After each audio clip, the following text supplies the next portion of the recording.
Hello, this is William Robbins, and this is practice number 3 for week 3. Yeah, I think it's week 3.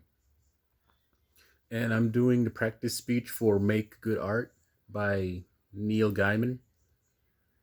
So embrace the fact that you're young and accept that you don't know what you're doing and don't listen to anyone who says that there are rules or limits. Like, don't be brought down because people say you can't do this or that or things like that. If you know your calling, go there. Stay on track, keep moving towards it, even if the process takes time and requires sacrifice.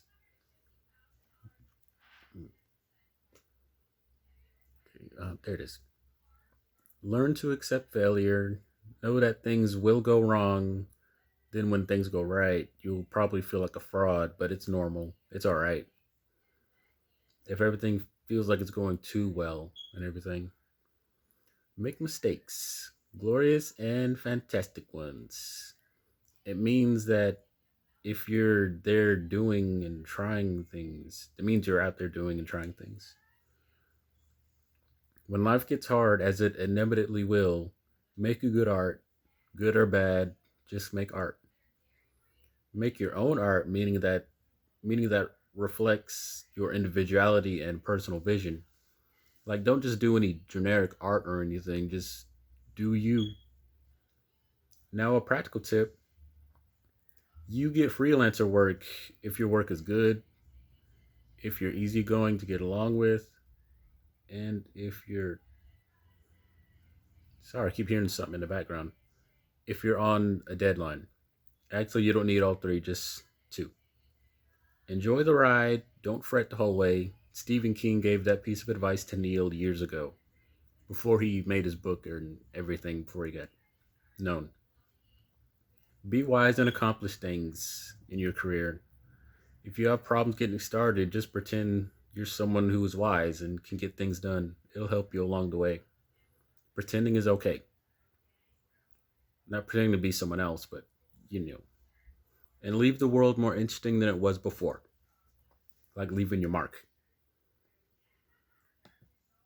And three little pieces of advice from Neil Gaiman himself.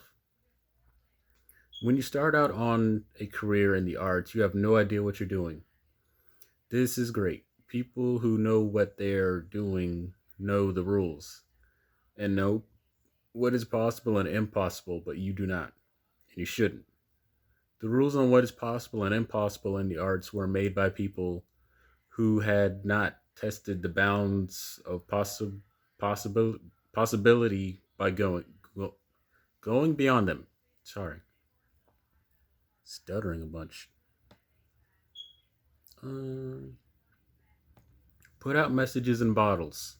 A freelance life, a life of arts, is something like putting messages in bottles on a deserted island and hoping that someone will find one of your bottles and open it, put something in the bottle that will wash back to you: appreciation or a commission or money or love.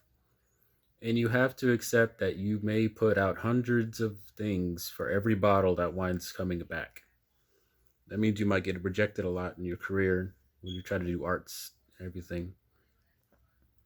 And his last bit of advice: do the work that you're proud of.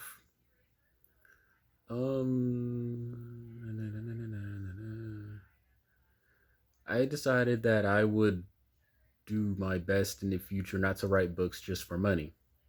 If you didn't get the money, then you didn't have anything.